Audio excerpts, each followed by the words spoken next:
नमस्कार. Cooking with पौर्णिमामध्ये तुमचं अगदी मनापासून स्वागत.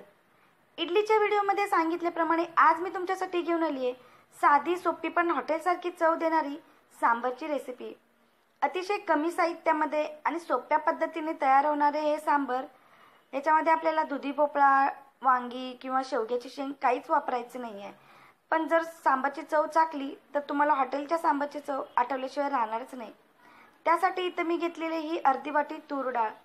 ही डाळ मी स्वच्छ धुवून 15 ते 20 मिनिटांसाठी भिजत ठेवली होती. तुमच्याकडे जर वेळ असेल तर तुम्ही भिजत ठेवू शकता, नाहीतर डायरेक्ट धुवून शिजायलाही घालू शकता. यामध्येच आपल्याला एक टोमॅटोही घालायचा आहे मीडियम साईजचा.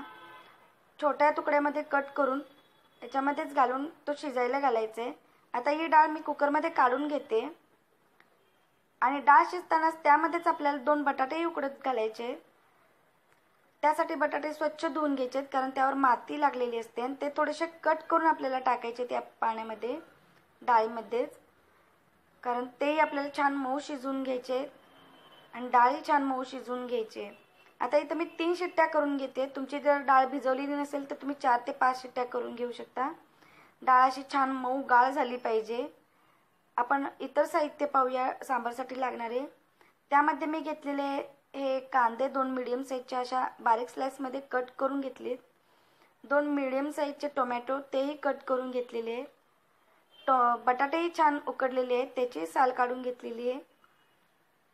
थोडीशी चिंच आणि गूळ आहे. तुमच्याकडे जर चिंच नसेल तर तुम्ही टोमॅटोचं प्रमाण वाढवू शकता. सोबतच काही मसालेही घेतलेले, तेही अगदी कमी प्रमाणात आहेत. त्यामध्ये घेतलेला आहे अर्धा चमचा गरम मसाला, अर्धा चमचा सांबर मसाला, 1 मोठा चमचा लाल मिरची पावडर, पाव चमचा हळद, मोहरी, जिरे, कढीपत्ता आणि फोडणीसाठी तेल. चला तर मग सुरू करूयात. सुरुवातीला मी तेल गरम करत ठेवलेले, त्याच्यामध्ये मोहरी, जिरे घालून घेते. जिरे छान फुलल्यानंतर आपल्याला आता कांदा घालून घ्यायचा आहे. इथं मी लगेच कढीपत्ता घालत नाही आहे कारण तेलात लगेच त्याचा कलर चेंज होईल आणि त्याची चवही थोडीशी बदलते. तर कांदा छान परतून मऊ झाल्यानंतर आपल्याला टोमॅटो घालायचं आहे.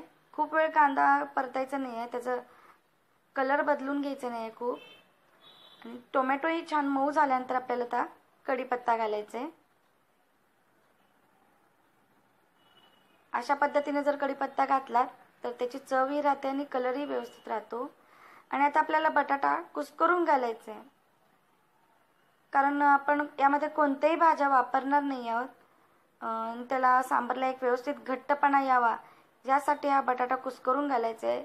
तुमच्या लक्षातही येणार नाही अशा पद्धतीने जर बटाटा घातला तर की आपण याच्यामध्ये भाज्या वापरलेल्या नाही आहेत. जर सांबरचा घट्टपणा पाहिलात तर जाणवत नाही आपण फक्त बटाटाच वापरलेला आहे याच्यामध्ये. त्यातच आपल्याला लाल मिरची पावडर आणि हळद घालायची आहे आणि थोडंसं मीठ. या फक्त बटाट्याला पुरेल इतपतच, म्हणजे बटाट्यालाही व्यवस्थित चव येते.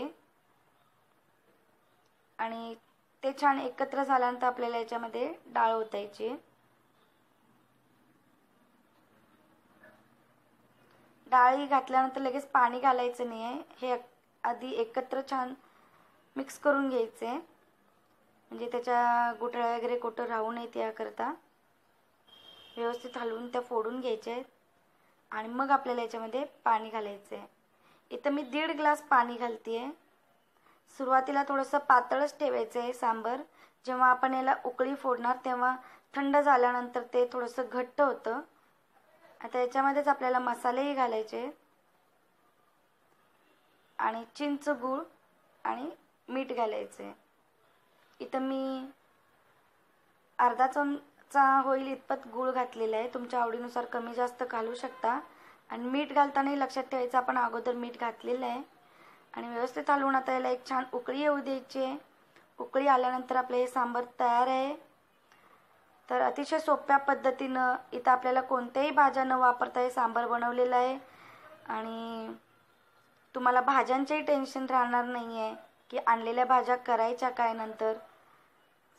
तर रेसिपी आवडली असेल तर नक्की लाईक करून कळवा, कमेंट करा आणि मैत्रिणीच्यासोबत शेअरही करा. तुम्ही जर माझ्या चॅनलवर पहिल्यांदाच आला असाल तर नक्की सबस्क्राईब करा सोबतचं बेल आयकॉनही प्रेस करा, जेणेकरून अशाच काही वेगळ्या रेसिपी मी अपलोड करेन त्याचं नोटिफिकेशन तुम्हाला मिळेल.